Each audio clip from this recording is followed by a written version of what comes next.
مولایەک ئاگادارن لە ژێرناوی هەمومان پێشمەرگەی ئێمە ڕۆژانە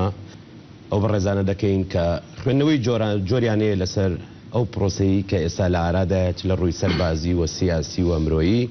و لە هەمان کاتە دەکرێت بڵێن گۆڕان کاریەکان خێرایی زۆر بە خۆیانەوە دەبینن. ئەمە ژوای کردووە بەشێکی زۆری چاودێرانی سیاسی هەریەکە و لە بوارێکدا قسەی خۆی هەبێ. ئەمڕۆژ بەڕێز سەرۆقادر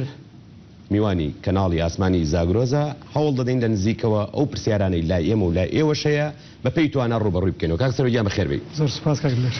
کاک سەرۆ سەرەتا هەمومان خوێندنەوەیەکی بە جۆرێک لە جۆرەکان خوێندنەوەیەکمانەیە لەسەر ئەو واقعیکە لە ناوچەکە و لە هەرێمی کوردستان و دەکرێت بڵێم بە جیهانی بوونێکشی پێوە دیارە.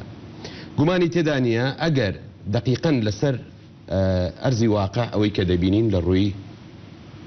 پێشکەوتنەکانی پێشمەرگە پاڵپشتی خەڵکی کوردستان بە هاوناوەچوونی خەڵکی کوردستان بۆ بەرگریکردن و چوونە پێشەوە وەکو خۆبەخش هاوشان لەگەڵ پێشمەرگە ئەمە واقعەکە و لە بەرەکانی پێشەوەیە دەبیندێت و ڕنگدانەوەی جوانی شێ بۆ وەکو زانیمان ڕۆژ لە دوای ڕۆژ پێشمەرگە نەکەر بەرگری دەکات لە پێشەویدایە. خاڵی دووەم لە ڕووی مرۆییەوە ئەمەش بە تەنگەوە هاتنێکی جیانی هەیە هەر وەک چۆن لە ڕووکارە سەربازیەکەوە ئەمەش بەرچاوە لەلایەن وڵاتانی زلهێزەوە کە ئەو وڵاتانەی بڕیار بەدەستن ڕۆژانە چ لە ڕێگەی پەیوەندی تەلەفۆنیەوە بە جەنابی سەرۆک چ لە ڕێگەی پاڵپشتی مرۆییەوە قسە و باسێکی زۆری لەسەر دەکرێ و ئەمە قسەی ئێمە نییە ئەمە قسەی زۆربەی زۆری وڵاتانە کە ئەم قەزیە بە ئێتیمامەوە سیر دەکرێت. کەواتە ئێمە لە هەرێمی کوردستان ئەگەر پرسیار ئەوە بێ لە ئێستا ئەولەویەت بەکام بواریان زیاتر درراوە یاخودەوە تا کۆدەنگیەکی گشتگیر هەیە لەسەر سێ پرسی سەربازی ڕوبەڕووبوونەوەی تیرۆریستان کە دەکات پرسی مرۆیی و لە هەمان کاتە پرسێکی شەیە کەم تا زۆر لە ئێستا کەمتر چاودێرانی سیاسی قسە و باسی لەسەر دەکەن پرسە سیاسەکەیە بۆ لە ئێستا ئەولەویەت بەو دوو بوارە درراوە و ئەم بوارەیان وەکو پێویست قسەی لەسەر ناکرێت. جارێ ئەمڕۆ پارێزگاریکردن لە وڵات لە ئەولەویەتی یەکەمدایە و ئەگەر ئێمە نەتوانین وڵاتی خۆمان بپارێزین ئەو پرسەکانی دیکە هەمویان دەپێچێنەوە شتێ بە ناوی کوردستان نامێنێت. لە ڕاستیدا ئەگەر مبالەغە و زیادەڕەوەی تیانە بێ ئەم شەڕە هەرچەند کەمێک پێشبینی مەترسی دەکرا بەڵام ئەم شەڕە کوردستانی خستە بەردەمی مفاجعەیە کە لەوانەیە بەو فراوانیە بیری لێ نەکرابێتەوە بەو فراوانیە خۆشی بۆ ئامادە نەکرابێ هەر بۆیەش جۆرێک لە شڵەژان و ئازارگەیشتن بە هاوڵاتیان گەیشت و سیستەمی دیفاعی ئێمە لە ڕۆژانی یەکەمدا ئەدایەکی باشی نەبوو. ئەمەیان لە بۆ ئەوە ناڵێم کە لە قەدر و لە وەزن و لە ئەهەمیەتی هێزی چاوەڕوان نەکراوە بۆ ئێمە یاخود خۆمان وەکو پێویست ئامادە نەکردووە نابێ ئێمە لە ئەهەمیەتی هێزی پێشمەرگە کەم بکەینەوە لە گرنگی کاری هێزەکانی ئاسایش کەم بکەینەوە. ئەوە لەلایەکدانین بەس دەبێت بزانین بیرمان لەوە دەکردەوە کە کوردستان هەموو ڕۆژە لە مەترسیدا شتێک نییە بە ناوی ئەمان لە بۆ کوردستان. ئێمە لە وڵاتێکا ژین کە خودی دەوڵەتەکە دەوڵەتی عێراق کە ئێمە بە ناچار جارێ هەر بەشێکین لەو بەڵایەکانی ئەویشمان بۆ دێ بۆ خۆی لە نێو شەڕدایەوە بۆ خۆی نازانێ مەسیری خۆی بە کام لەدا یەکلا بکاتەوە. لەم بارودۆخەدا هێزێکی شەڕانگێزی بەدەوی و قاتل پەلاماری هەرێمی کوردستانیدا کە من ناڵێم چاوەڕێ نەدەکرا بەڵام چاوەڕێ ئەو شەڕە نەدەکرا. ئەگەر ناجەنابی سەرۆک بەرزانی لە ڕۆژانی یەکەمی کە مووسڵگیرە ئامادەباشیدایە پێشمەرگە ئەوە نیشانەوەیە کە پێشبینی ئەوە کراوە کە ئەم هێزە هێزێک نییە کە متمانەی پێ بکرێ بەڵام تەوەقع بکە ئەم هێزە بۆ کێشەیەکی دیکە جارێ هاتبێ. گرنگ ئەوەیە کە ئێمە پەلامادراین و پەلامارەکە بە هەمان نەفەس و نەخشە بوو کە پەلاماری مووسڵیاندا. پرۆسی سیاسی لە عێراق کاتێک کە شەڕ دەبێت دەکەوێتە دەرەجەی دووەم بە سەرباری هەندێش خودی بەغدا تەنگ و چەڵەمەیەکی گەورەی تێدا هەیە کە تا ئێستا حەل نەبووە. لەم دەڕۆژی کە ڕابرد هەردوو حکوومەتی هەولێر و بەغدا کەوتنە بەر تاقیکردنەوەیکی جیهانی تاقیکردنەوەیکی مێژووی دەوڵەتی حکوومەتی بەغدا لە تەنگ و شەڵەمەی ئەوەدایە کە تەشکیل دەبیان نابێ و هێزە سیاسیەکان پێکەوە تەوافق ناکەنەوە تاکو ئێستاش نوری مالیکی بە جۆرێک لە کودەتا یاغی بووەوە دەیەوێت کە تەنگ و شەڵەمەکە حەل نەکات لە کوردستان بە پێچەوانەوە سەرباری ئەوەی کەوا شەڕ تووشی هەرێمی کوردستان بوو بەڵام حکوومەتی کوردستان تەوازۆنی خۆی لە دەست نەدا و توانی ئیحتیمامی یەکەم بە پاراستنی کوردستان بدات و لەگەڵ ئەو لێشاوی ئاوارەکانی عێراق و هی کوردستان کە بەسەری گەڕان و ئەو ئابلوقە ئابووریەی کە نزیک بە ساڵێکە هەرێمی کوردستان تێدایە و ئابلوقەیەکی نێو دەوڵەتیش تقریبان ئەگەر لە نێو دوو قەوزدا بڵێنەوەیە کە بە ئاسانی نیان دەهێشتنەوەی هەرێمی کوردستان لەم ساڵی کە ڕابرد بفرۆشرێ ئەمانە هەمویان کۆبوونەوە بوون بە فشارێکی گەورە بەسەر هەرێمی کوردستانەوە سەرباری ئەوەش ئەوەی کە دەکرێت لەسەری ئایندەمانی سەر بینا بکەین ئەوەیە کە هێزە سیاسیەکانی کوردستان تێکڕا لەسەر پاراستنی کوردستان کۆک بوون لەسەر جۆری مامەڵەکردن لەگەڵ بەغدا کۆک بوون لەسەر جۆری مامەڵەکردن لەگەڵ هاوکاری نێودەوڵەتیش کۆک بوون و تەنانەت جم و جۆڵی ئەقلیمیش نەیتوانی ئەو یەک پارچەیە لە نێو کوردستان کرد بکات سەرێشەی بۆ دروست کرد بەڵام کەرتی نەکرد حکوومەتی کوردستان لەو فشارە گەورەیە کە بۆی هات توانی حەقیقەتی ئەم جۆرێک لە کودەتایەکی ئەقلیمی بەسەر هەرێمی کوردستاندا بە کۆمەلگا نێودەوڵەتی بگەێنی و بینیمان زۆر بە ئاسانی پەیوەندی دیپلۆماسیانەی حکوومەتی کوردستان و هەرێمی کوردستان بە سەرۆکایەتی سەرۆک بارزانی بە ئاسانی ئەم کەناڵانەی خستە جم و جۆڵ کە پەیوەندی بە دنیای دەرەوە هەیەەوە بە خێرایش بەهانەی کوردستان گەیشتن ئێمە ئەبێ شانازی بەوە بکەین کە تواگەر ئەفوکەی لێردا جار ئەمەی جەنابەت باسی دەکەی من حەز دەکەم ڕوانینی جۆرا و جۆرەیە لەسەر ئەم پرسە هەڵبەت کە باز لەوە دەکەن جەنابەت لە بابەتێکی شتا ئەمڕۆ خوێندنەوە لەسەرەوە کردو لە ڕۆژنامەی هەولێر کە دەڵێی بەغدا ڕووقا و هەولێر پاڵپشتی نێودەوڵەتی بەدەستێنە ئەم پاڵپشتی نێودەوڵەتیە هەڵبەت وەکو دەڵێن بەشێکی زۆری چاودێران کۆکن لەسەر ئەوەی تەجربەی هەرێمی کوردستان سیاسەتی هەرێمی کوردستان کار و ئەرکی دیپلۆماسیەتی هەرێمی کوردستان لە چەند ساڵی ڕابردووە تا بە ئەمڕۆ دەگات زەمینەیەکی دروست و گونجاوی ڕەخساندبوو کە ئەم بەتەنگەوە هاتنە زۆر بە خێرایی وڵاتانی زلهێز هاتنە سەرخەت لە سەروی هەمیشانەوە ئەمریکا خودی سەرۆک ئۆباما کەواتە ئەمە پێمان دەڵێ لە ڕووی سیاسیەوە لە ڕووی بەتەنگەوە هاتنەوە لە ڕووی جۆری سیاسەتی ئەم هەرێمەوە زۆر جار کاک سەرۆ بازەوە دەکات کە سیاسەتی هەرێم بە چه ئاراستەیەکدا دەڕوە لە ڕووکارە نێودەوڵەتیەکەیەوە هەر بە زۆر جار تێبینیش هەبووە بەڵام دەرکەوت حەزەکەم خوێنەوەیەک لەسەر ئەوە بکەی بەڵێ سیاست مەسەلەکە سیاست نییە جارێ کۆمەلگای نێودەوڵەتی خۆیان دەستیان هەبووە لە دروستکردنی هەرێمی کوردستان ساڵی 1990مان ژیاوین لە بارودۆخەدا و کۆمەلگای نێودەوڵەتی و ئەمریکا و ئەوروپا سەرمایەیان داناوە سەرمایە ڕوحی و سەرمایە مادی و شکاندنی ئەو پەیوەندی نێودەوڵەتیانە پێوە ماندووبوون کە ڕێگەی کردەوە بۆی کە هەرێمی کوردستان پارێزن و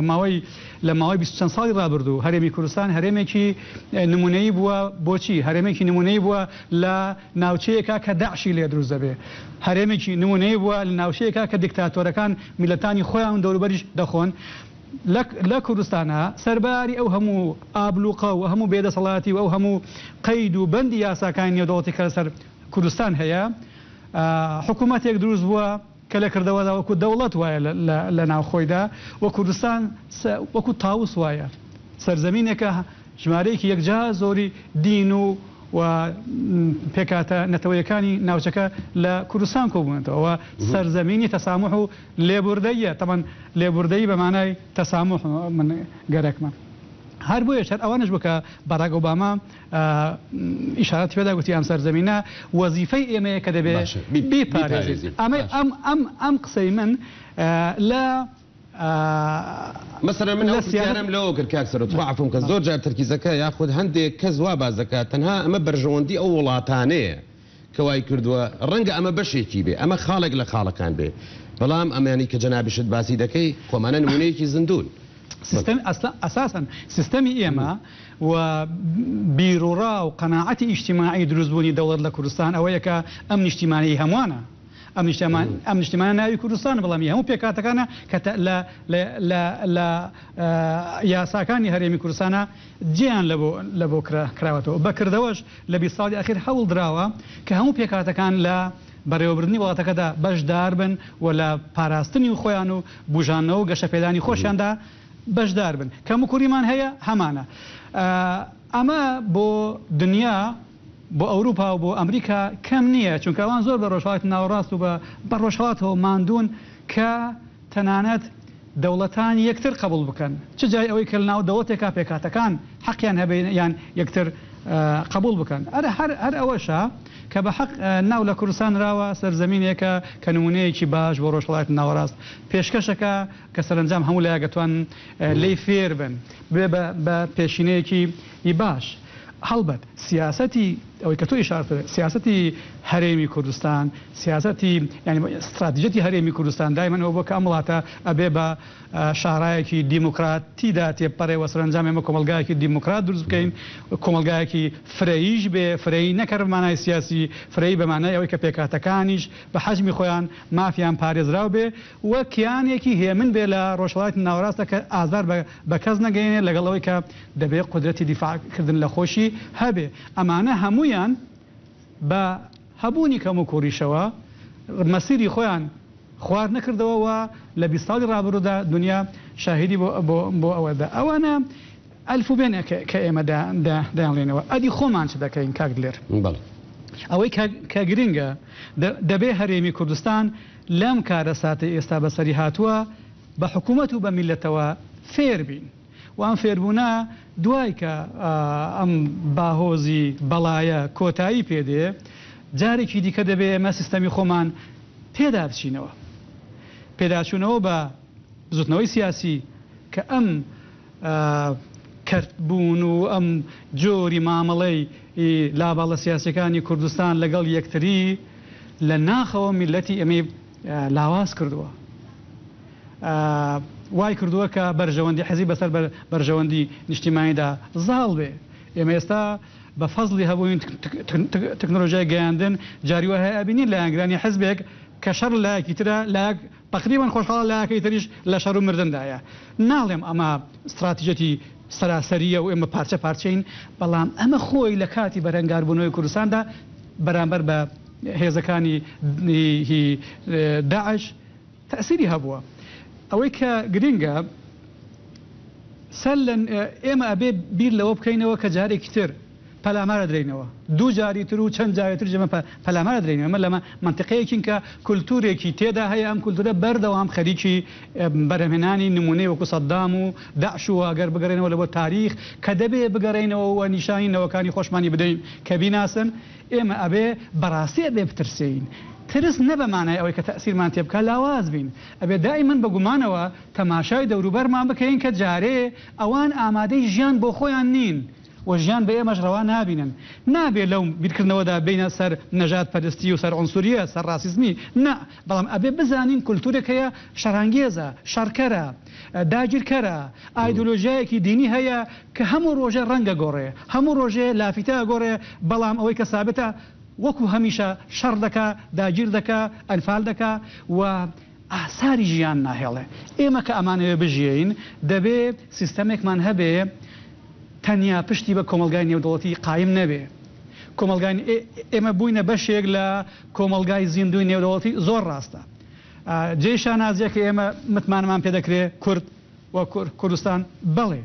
بەڵام بۆ جارێکی تر دەبێت سیستەمی دیفاعی چ وەکو سوپای کوردستان چووکو ئامادەی میلی ئامادەی کۆمەلگاکەی ئێمە بۆ ئەوەی کە لە هەموو کاتێکە زۆر بە خێرایی شارەزا بێت چۆن دیفاع لە خۆی دەکات چۆن مقاومەت دەکات چۆن تەسلیمی شەڕی سایکۆلۆجی نابێ چۆن بە دیعایە و بە گڕوگەف ناڕوخێ ئەم دیاردەیە کە ئێمە ئەیبینین ڕەخنە هەڵەگرێ نەک ڕەخنە هەڵەگرێ گریان هەڵەگرێ کاتێکە تەقە لە شوێنێکە ناوچەیەکی بەرفراوان خەڵک ماڵی ئەپێشتەوە و ڕادەکات من ناڵێم با خەڵک بمێنێتەوە قەتڵ و ئام بکرێ بەڵام هەر خەڵکی ناوچە ئەبێ فێر بکەن دیفاع بکەن. معقول نییە بە هەزاران پیاوی چەک بەدەست لەگەڵ ژن و منداڵ پاشەک شێ بکات. ئەبێ ئێمە تەماشای تەجربەی وڵاتانی دیکەی وەکو ئێمە بکەین. بەداخەوە من مەجبورم لە ناوچە ئێمە تەنیا باسی ئیسرائیل بکەم، بەڵام لە دوورەوە وڵاتانی تریش هەنا کە سیستەمی دیفاعی لە وڵاتدا بە دەرەجەیەک پشتی بە تکنۆلۆژیای سەربازی و پێگەاندنی جێیشێکی هی شارەزا بەستەوە کە دیفاع لە سنوورەکانی خۆیەکە. بەڵام لەگەڵ ئەوەدا هاوڵاتی کاتێککە پێویستە هاوڵاتیان فێرەکەن، ڕایان دێنن، لە پەروەردەدا پتیان دەگەێنن و لە کردەوەشدا ئەبێتە بەشێک لە ژیانی ڕۆژانیان کە لە کاتی تەنگاندا بەشدار بن لە پاراستنی وڵات، شەڕ بکەن، لە پشتەوە شەر جەبهە قایم بکەن، نەک پێشمەرگە لە لایەک شەڕەکە لە لایەکی ئەبینی هەموو ملەتەکەی کۆڕەوە کات و پێشمەرگەش ئینسانە. طبعا متەئەسرە بێت، طبعا لەرزە ئەکەوێتە گیانی و کارەسات ڕۆئەدا. لایەکی دیکەی کە بە تەواوی کەم سیستەمی دیفاعی ئێمە یان سیستەمی سوپایی ئێمە سیستەمێکی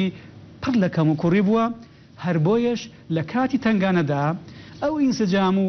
ئەو کارکردە سەرتاسەری کە دەبایە جێیشی کوردستان لە خۆی نیشان بدا نەینوان. من دوێنێ لە یەکێک لە تەلەڤیزیۆنەکان گوێم لە قسەی یەکێک لە فەرماندە و مەسئولە سیاسەکانی منتیقەی شەنگار بوو، پاسایی بۆ خۆی دەهێنایەوە و من شەرمم دەکرد کە ئەمە ئەسڵان قبوڵ نییە. ئەسڵان فەرماندە نابێ ڕابکات، قائیدی سیاسی نابێ بەسیارە بە پێشمێ لە دەڕاتە. بازنەکە فراوانتر بکەین بە دیوی عێراقدا. خۆت دەزانی لە ئێستاە لەگەڵ ئەم بارودۆخی لە ئارادایە پرسی سیاسی لە عێراق وەکو خوێندنەوەی لەسەر دەکرێت و متەوەقع گۆڕانکاری بەسەردا بێ. ئەم گۆڕانکاریانە پێ دوایە کورد لە ئێستا چۆن مامەڵە لەگەڵ ئەم پرسە بکە کە پرسی سەرۆک وەزیرانە و معادلەی سیاسی عێراق وەکو دەڵێن ئەو عێراقی کە لە بەریەک هەڵوەشا و ساڵ لە دوای ساڵ ڕەوشی ئەمنی و ئاڵۆزی سیاسی و یعنی ئەوەی دەژبینی تیا بەدی ناکرێت. کەواتە لە ئێستاشە لە معادلەکەشدا کورد وەکو دەڵێن چاوەڕوانی ئەوەیە پرسی سەرۆک وەزیران چۆن یەکلا دەکرێتەوە چۆن ئەو حکوومەتەی چاوەڕوان دەکرێت. ئەو حکوومەتە بێت کە عێراقیەکان ساڵهای ساڵە چاوەڕی دەکەن، یاخود ئەو عێراقەیە کە ئێستا ئەمریکا قسەی خۆی هەیە و دەبێ عێراقێک بێ خزمەت بە عێراقیەکان بکە. کاکە بڵێ مالکی ئەو نمونەی ئەم سەرۆک وەزیرانەیە کە نزیک لە 2006 تا گەستا 8 ساڵ زیاترە بەرەو 9 ساڵە سەرۆک وەزیرانی عێراق کە لە کردەوەدا پیاوێکی دیکتاتۆر بوو، تەنانەت سەلاحیاتی ڕئیس جمهوریشی هەندێک جار پەلامارەدا. و ئێمە هەموو داستانی ئەوە لە دەنگ و باسی ڕۆژانە و لێکدانەوەی ڕۆژانەی کورد و غیرە کووردا لە هەڵس و کەوتی مالیکیە زانین و ئەوە لاوازی بزوتنەوەی سیاسی شیعەیە کە سەرنجام خۆیان تەسلیمی کابرایەک کردووە کە ئێستاوا دەرەکەوێت نەک هەر دیکتاتۆرە پیاوێکی نەخۆشیشە. دەنان لە هەموو دنیادا هەر ڕئیس وەزەرایەک پەرلەمان و لیستەکەی خۆی تەرشیحی نەکرد هەر پێی عیبە باسی بکاتەوە. و ئێمە ئێستا کە لێرە دانیشتوین نازانین چەند ڕۆژی دیکە مالیکیە بێ هێزێکی چەکدار بۆی داخلی بە بەغدا بێ بیگرێ و تەسلیمی دادگای بکات، یا ئەوە تا بە سەناریۆیەکی تر دەبێت لە بەغدا پاشەک شێ بکات. مالیکی کۆتایی هات. حکوومەتی عێراق ئەوە حکوومەتی خراپی عێراقا کە ڕێگەدا ڕئیس وەزەرای وەکو مالیکی هەبێت. بەڵام سەرباری ئەوەش سیاسەتی دروستی هەرێمی کوردستان و سیاسەتی دروستی سەرۆک بارزانی و لە هەمان کاتدا مڕەشەحی باشی سەرۆک کۆماری کەلایەن یەکێتیەوە پێشنیارکە و هەموو زستنەوەی سیاسی پشتیوانیان کرد بەڕێز فواد معسووم. ئەمانە هۆکاری کاریگەر بوون لە دروستکردنی حرەکەیەک لە بەغدا بۆ ڕوخاندنی مالیکی و بۆ ئیسلاحکردنی وەزعی سیاسی. ئێمە لە فەراغی جێگەی سەرۆک کۆماردا سەرۆک کۆمارێکمان لە بەغدا هەیە کووردە کە پیاوێکی هێمن و جەری و بە تەنسیقێکی بەڕاستی تا بڵێ ممتاز لەگەڵ سەرۆک بارزانی و لەگەڵ کوردستان و لەگەڵ کۆمەلگای نێودەوڵەتیدا بە خێرایی هەموو ئاسانکاریەکی بۆ ئەو تەغییراتانە لە ڕووی قانونیەوە کرد کە ئەگەر ئەو ئاسانکاریانە نەکرابانە لەوانە بۆ ئەمە ئێستاش لە دەوامەیەکی زۆر قورسدا لە بەغدا خولاباینەوە. پەیوەندی تۆکمە و خێرای سەرۆک بارزانانی لەگەڵ ئەمریکا و لەگەڵ ئەوروپا و لەگەڵ وڵاتانی دەوروبەر بۆ دیفاعکردن لە کوردستان و لە عێراقی یارمەتی عێراقی بدەن. سەرۆک بارزانی قائیدی سابتی ئەم عێراقیە لە کوردستانەوە وەکو دوو پێکاتی کوردستان و عەرەبستان کە بڵێین یان نەڵێین بەردەوام دەبێت ڕەئی کوردان لە کاروباری عێراقیدا بڵێت و هەڵوێست دیاری بکات. ئەمە تێکەڵ نەکەین لەگە پرسی هەر بەخۆی ئێمە تا لەگە عێراقدا بین ئەبێ مشوری خۆمان بخۆین. دەوری سەرۆک بارزانی لە گۆڕانکاریەکانی بەغداشدا دەورێکی کاریگەرە فتلاوی ئەم فتلاویە دڕ و دەم هەراشەی کە 2 ساڵە لەسەر ڕاگەیاندن بەرامبەر بە کوردستان نایبرێتەوە پێرێ بوو گوێتان لێ بکەیوت ئەوە مەسعود بارزانیە کە ڕئیس وزرا لە بەغدا دەگۆڕێت. ئەم گۆڕانکاریە کە ئێستا ڕووی داوە زۆر لە بەرژەوەندی نەکەری عێراقی کوردستانیش ئێستا ینی حکوومەتێک دێت دەبێت لەگەڵ هەرێمی کوردستان تەنسیقا بۆ لەداین داعش بەقەید و شەرت لە بەرژەوەندی ئەواندایە ئەمریکاش دەیەوێت ئەوروپاش دەیەوێت ئێمەش دەماندا ئەم حکوومەتی پێش و تریش ناکردنەوەی حکوومەتی پێشتر حکوومەتی پێشتر حکوومەتێکی ڕازگۆ نەبوو. مەبەستم بەم سوپا لە بەری هەڵوەشاوەیە و ئێستا ئێستادادی ئەوەی تێدا ڕێک بخرێتەوە. گرنگەوەی لە ڕووی یاسایی و حکوومەتی عێراق خۆی بک بە خاوەنی گرتنەوەی مووسڵ و تکریت خۆی بک بە خاوەنی غتا بێ لە بۆ لێدانی بداعش لە منتیقەی مووسڵ و لە تکریت چونکە خۆ کورد هەر دەبێ ئەم شەڕە بکە بەڵام دوای ئەوەی لە تلکێف تێدەپەڕێ ئەگەر عێراقی لەگەڵدانە بێت کێشە زۆر دروست دەبێت یعنی ئێمە دەبێت چاوەڕێی زۆر شت بکەین. حکوومەتی عێراق بەلانی کەمەوە دەواازە بکاتەوە. پەلکێشت کردم بۆی منم پرسیارە بکەم یعنی ئەم عێراقی کە خوێندنەوەی جۆراوجۆری لەسەر دەکرێت یەک دنیا پرسیاری لەسرە یعنی ئێستا ئەم سەرۆک وەزیرانەی کە بڕیارە حکوومەت پێک بێنێ لە ماوەی فترەی قانونی خۆیدا دەکرێت بەسەر ئەم هەموو ئاڵۆزیانەیە زاڵ بێ. بەڵێ کاکە ئێستا عێراق وڵاتێک نییە کە ڕێک و پێک بێ و ئێمە چاوەڕێی جەیشی عێراق و کردەوەی هی بزوتنەوەی سیاسی عێراق لە مەیداندا بکەین. پێویستمان بە ئاسانکاری قانونی عێراقەیە. عێراق بۆ ئێمە قەفەزێکە کۆمەلگای نێودەوڵەتی کاتێک دێن هاوکاریمان بە ئاسانی دەکەن کە عێراق لێگەری نەکات. ئێستا لەم قۆناغی ئێستادا ڕاستە بە ڕاستە و خۆ تەعامل لەگەڵ هەرێمی کوردستان دەکەن بەڵام سەرۆک کۆماری نوێ و ئەم زەختەی کە لەسەر حکوومەتی بەغدا هەبوو جۆرێک ملی بە حکوومەتی عێراق کەچ کرد کە ڕێگە بدا پەیوەندی ڕاستەخۆ لەگەڵ کوردستان بکرێ. ئەنجا ئەگەر لە حکوومەتی دادێ کە تەشکیلەکرێ ئاسانکاریەکە ئیتر گرێگۆڵی تیانەمێنێ ئەم توانایی تکنیکی و پارەی کە هەیەە لەگەڵ هەرێمی کوردستان بیخەنە بەرەیەکەوە بۆ لێدانی داعش. ئێمە پێویستمان بەوەیە کورد پێویستی بەوەیە کە بودجەکەی بەرهەڵدەن بێت ئەم هەموو ئاوارەیە هەیە عێراق بەو هەموو سەروەتەی کە هەیەی کەس نازانێ بۆ کوێچێ بێ بەشدار بێت لە بەلانی کەم لەگرتنەوەی ئەو عەرەبانەی کە لە مستەقبەلدا هەر بە هاوڵاتی خۆیان دەمێننەوە بەشدار بن لەو کارەساتەی کە لە منتقی ئەوانەوە بەسەر هەرێمی کوردستاندا داهاتوە بەشدار بن لە هەڵگرتنی کۆت و بەندی هی بازرگانی لەسەر هەرێمی کوردستان لە مەسەلەی نەفت و غیر نەفت و لە هەمان کاتدا چەندی پێیان دەکرێت بەشدار بن لە هەماهەنگی لەگەڵ ئەو هێزانەی کە نیشتیمان پەروەرنەوە لە مەناتقی سونە ئەیانەوێ داعش پاڵ پێوەێن ئەمانە کەم نییە. کەواتە ئەو هێزانە ئێستا لە چۆن کاکسەرەوە تۆ باز لەو هێزانە دەکەی ئێستا ئێمە ئازانین چەند پارێزگایەک لەژێر دەسەڵاتی تیرۆریستانی داعشدایە و حکوومەتی عێراقیش لە ئانوساتدایە بۆ ئەوەی ئەم خۆکۆکردنەوەی جەنابەت باز دەکەی پێش هەموو شێک دەبێ لایەنە سیاسیەکان متفق بن لەسەر ئەوەی چۆن بەرەنگاری تیرۆریستان دەبنەوە چۆن ئەو منتیقانیان لێ پاک دەکرێتەوە. ئەمە گریمان با بڵین وادا بڵین ئەمە کورد وازەحە خەتی کوردیارە خەتی شیعەش تا حدێک وازەحە بەڵام بۆ لایەنی سنە دەبێ ئەمە چۆن چ ئالێتێک بدۆزێتەوە لەگەڵ چیا قسە بکرێ ئایا سنە توانوێتی لەژێر یەک سەقفا خۆیان کۆ بکەنەوە و یەک بڕیاریانە بێ و وەکو دەڵێ ئامادەسازی ئەوان تێدا یان ئەو جۆرە پەرتەوازیە لە زمانی سەدام حوسێن کە مابوو ئەو قسەیە زۆر مەعروفیان گوت مەسعود بارزانی لە هەر شوێنێ بێت هەموو هێزەکانی هی عێراقی کۆ دەکاتەوە کۆنگریان پێدەبەستێەوەی تەوافقیشیان پێ دەکات تا ساڵی 2010 سەرۆک بارزانی داینەمۆی کۆکردنەوەی هێزەکانی عێراقی بوو ێستاش ئەتوانێت ئەوە مالیکی بوو کە پەیوەندی نێوان بزوتنەوەی سیاسی کوردستان و عێراقی لێ هەڵپەچرەوە وای کرد کە سەرۆک بازرگانی تر ئیحتیمام بە بزوتنەوەی سیاسی عێراق نەدا ئێستا ئەوان پێویستیان بە هاوکاری و بە دەردەشە و بە ئاسانکاری سیاسیە لە هەرێمی کوردستانەوە سەرباری ئەوەش ئێمە دەبێ بزانین لە مناتقی سونناش ئەم 10 ساڵی ئەخیر کۆمەڵی سەرکردەی سیاسی کە دەنگیان دەهێنا وردە ئیسلاح بوونە تێگەیشتونە کە ئەگەر جیرانێکی باش بۆ هەرێمی کوردستان نەبن مەسیریان دەکەوێتە بەرەسی داعش ئێستا ئەوانە وەکو پێش هاتنی داعش تەسەڕف ناکەن ئێستا ئاوارن لە ئێمە لە هەرێمی کوردستان وەنیە یان لە بەغدان ناوێرن بێنەوە ناوچەکانی خوان دەبێ ئەوانە من تەفاسیل نازان بەزانە کۆ دەکرێنەوە و سەرنجام هەر لەوانە بزوتنەوەی سیاسی سنەی عەرەب دروست دەکرێت کە دژی ئەلتەرناتیڤی داعش و دژی بشێوی و شەڕ و جیاکاریهی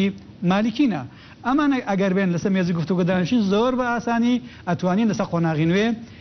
بەرنامەی نوێ هەبێ بەرنامەی نوێ یەکەم جار بۆ لێدانی داعشە جاری دووەم بۆ سەر لە نوێ بیناکردنەوەی عێراقە ئایا دوای ئەو کارەساتانە عێراق هەرەتوانێ وەکو پێشدان پارێزگار بێ ناکرێ ئێستا دروستبوونی هەرێمی سونە ئەگەر ئێمە وا دەڵێن بەڵام ئەو عەقڵیەتەی لە حکومڕانی عێراقە خۆشیان وا دەڵێن کاکە زۆر جار دەڵێن ئەو عەقڵیەتەی کە لە حکومڕانیەتی عێراقا هەبوو عێراقی گیانەوە بە ئەمڕۆ باشە ئێمە تا چەند وا تەسەوەر بکەین یاخود وا بیر بکەینەوە کە گۆڕانکاریەک لە عەقڵیەتی حکومڕانی عێراقا ئەمە ئێمە وا دەڵێن بەڵام سابقەیەکیشمانەیە کاکە ئێستا هەموو لیان قەوماوە دەیانەوێت بگەڕنەوە سەر جێوڕێیان خۆیان دەیانەوێت میلەتەکەی خۆیان لە دەست کارەسەت قورتارکەن دەیانەوێت وا دیارە کە دەیانەوێت مەجبورن تەسلیمی هەندێک پرەنسیب و ڕێ و شوێن بن کە بە ئەلف و بێ و سەرەتای ئیعادەکردنەوەی ئومور لە منتیقەکە یان تەنزیمکردنەوەی ئومور لە منتیقەکە حساب بکرێت ئەمە لە گفتوگۆ و لە بڕیاردانی سیاسی دیاری دەکرێت ئەگەر بە حەدی ئەدناشەوە بێ ئەوش ئەوەیە ئەوان بگەڕنەوە ناوچەی خۆیان و داعشی لێ نەبێ ئێمەش بینەوە سەر ناوچەی خۆمان و دەست بە بیناکردنەوە بکەین ئەمە دەمانخاتە بەردەمی هەندێک تەوافقی نوێ کە جارێکی دیکە بە ئاسانی ڕێگە نەدرێت لە ناو عەرەبەوە ئەم تەوەجوهانە پەلاماری ئەوان و ئێمەش بدرێت و ئێستا تەفاهمی سیاسی واقعبینیەتی عەرەبی سونە زۆر زیاتر بۆ لە جاران بە زەبری ئەم کارەساتانێکەوە ئەم زەرەرانی کە پێیان گەیشتووە ئەم کارەساتانێکەوە بەسەریان هاتووە خۆ ئێستا لە قسەی ڕۆژانەیان و لە تەسریحاتیان ڕا دیارە چاوەڕێن کە فریادڕەسێک هەبێت بگەڕنەوە شوێنی خۆیان ئێمە لە هەرێمی کوردستاندا ناتوانین بەدوور لە عێراقی ئێستا کاروباری خۆمان ڕێک خەینەوە بۆ چونکە بەیەکەوە داخلی کارەساتێک بووین بەڵێ تاکو ئێستاش ڕێزوزای عێراقی نوری مالیکی ئەوەی کە لەسەر کار ماوە ئەگەر لە دەستی هاتبایە نەیدەیەش چەک بە کوردستان بگات و ئامادە بۆ هاوکاری داعشش بکا بۆەوەی کەەوە پتر لە هەرێمی کوردستاندا بەڵام ئەم سیاستە سەری نەگرت ڕوخا وەکە ڕوخا بەدیلی ئەو دێ بەدیلی ئەو دەبێ بەدیلی حەدی ئەدنای هاوکاری بە لەگەڵ هەرێمی کوردستان پاشی هەندێ کە ئەمە ڕوو بدات کوردستان لە شەڕ سەرکەوێ لە کردەوەدا کوردستان دەبێتە سەرۆکی کۆتایی پێهێنان بە ڕەشترین حکوومەتی تیرۆر کە حکوومەتی ئەوەی کە مالیکی ئەم شارانەی مالیکی ئەم بۆ چونانەی مالیکی ئەم دەستبەردار نەبوونەی مالیکی ئەویش سنوورێکی بێ کاکسەرۆ مالیکی کۆتایی هات باشە بەڵام ئێمە دەڵێن کۆتایی هات داعشش کۆتایی هات بەڵام ئێستا وەک دەڵێن لایەزار ئەم پیاوە ئسرار دەکا وەکو دەڵێن چەندەکەیەکی سەربازی هەیە ڕێگای ئیشی خۆیانە ئیشی زەنی ئەمە ئیشی حکوومەتی عێراقی ئێستاە کە ڕێی جمهور و پەرلەمان و هەموو بزوتنەوەی سیاسی جارێ دیارە خۆیان تەقدیریان وایە کە بەشێوی زیاتر نەکەن ئەمڕۆ ئەمریکاش ئینزارێکی توندی داوەتە مالیکی لە دەنگ و باس من پێش بێم بینیم کە پێی دەڵێن بشێوی نەنێەوە و تەسلیمی بڕیاری قانون بە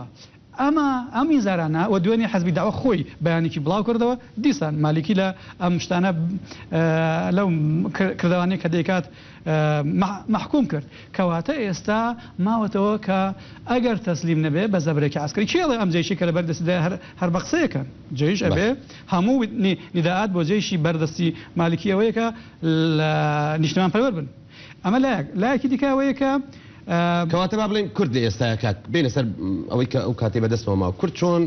چۆن هەنگاو لەگەڵ ئەم پرسەدا بنێ بە تایبەتی لەگەڵ عێراق مەبەستمە پرسیاری ئەوە بکەم زۆر جار وەکو جەنابەت باس دەکەی واقعێک دروست بۆ و بە نەتیجە دەبێ حیوار هەبێ و ئەم لایەنە سیاسیانە بگەنە سیغەیەک کۆ ببنەوە مەرجەکانی کورد داواکاریەکانی کورد واضحە و دیارە و وابزانم ئەوەی لە عێراقدا بێ باش لێدەگا خواستی کورد چییە و پێشتریش چەند جارێک ئەمە تکرار کراوەتەوە و لەگەڵ ئەو جیهتانەی کە ئێستا حزوریان هەیە و ئەوەی پێشووتریش ئەمە قسەباتی لەسەر بەڵام کاکسەرۆ جەنابەت دەڵێی دەبێ پێش هەموو شتێک ئەهوەنی بگەڕێتەوە بەڵێ زەمان چییە کە ئەهوەنی گەڕایەوە جارێکی تریش ئێمە تووشی هەمان گرفت و کێشە نابینەوە لەگەڵ خۆ کاکیژان خۆ کورد ناگەڕێتەوە ناو سیستەمی دەوڵەتی عێراقی کورد ئەو کێشەیە کە پێشی شەڕی داعش لەگەڵ عێراقی بوو پرۆسەی سەربەخۆیی بەردەوامە من ئەمڕۆ لە ڕۆژنامەی هەولێرج ئیشارەم بەوەداوە کە پرسی سەربەخۆی یان پرۆسەی ڕۆیشتن بەرەو سەربەخۆیی لە کوردستان دوای شەڕی داعش بە قووەتتر و ئاسانترە بێ لەسەر مستەوای نێودەوڵەتی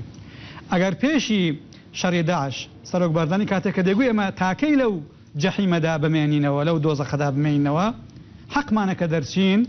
و هەندێک کەس